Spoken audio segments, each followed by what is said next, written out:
Thank you for listening, and thanks to PACT Television for this opportunity. My name is Loren Martell, and the primary reason I entered this race for the school board again is because I feel I can add some perspective on school district issues. The biggest issue in this election cycle are the two referendum questions on the November ballot. Recently, I told the Duluth News-Tribune that I would vote against the bond referendum and was leaning against voting for the capital levy referendum. I'm voting against the bond referendum because I don't think the public should be forced to bear $22 million more of Red Plan debt. I'm 99% certain I will also vote no on the capital levy question, but I am holding the window open a little bit to be fair. I want to give the district and the school board right up to Election Day to convince me to vote otherwise. I doubt very much that my mind will be changed, but I am concerned about the serious problem that exists with the students who are still lagging behind from the pandemic. The district has had trouble making up that loss with the existing funding, and less money will make the job harder. If those kids end up as poorly educated adults out in the world, it will not only be a problem for them, but for society as a whole, and the window of opportunity is closing. The public, however, should not be hoodwinked or guilted into paying more money. This problem is not the public's fault. It has been the school board's actions, its previous denials of a public vote, its broken promises, and at times poor money management that has led the school district into this predicament.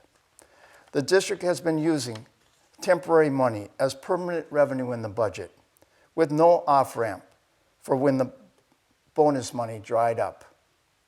$6.5 million of additional funding has come in from the state, and it still isn't enough.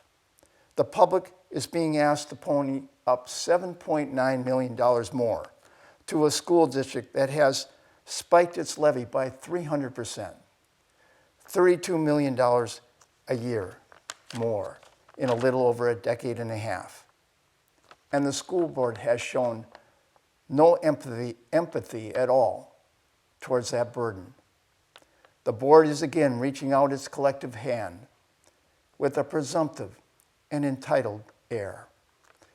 I'm not telling anyone how to vote. I'm not pushing for a no vote on the referendums. I'm telling people how to access a sample ballot and encouraging them to read the ballot questions before going to the polls.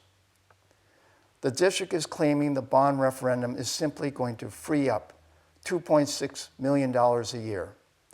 The statement creates the impression that $2.6 million is somehow being saved through refinancing, and the school board is hoping the public will make up its mind to vote yes without even reading the ballot questions.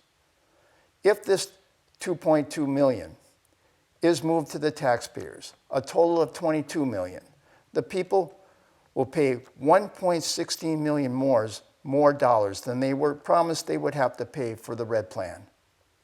This is an astounding figure that I can verify as fact. It is important to support public education, of course, but it is also important to protect the citizens of this city. I'm encouraging everyone to get engaged and become fully informed. I'm telling people exactly what the truth is and encouraging them to exercise their birthright to vote. I'm not here in this forum asking for a vote for myself. I'm not going to promote myself at all. Vote against me if you want, but please learn what is at stake in this election and get out and vote. I just want a big turnout at the polls in November. Thank you again for listening.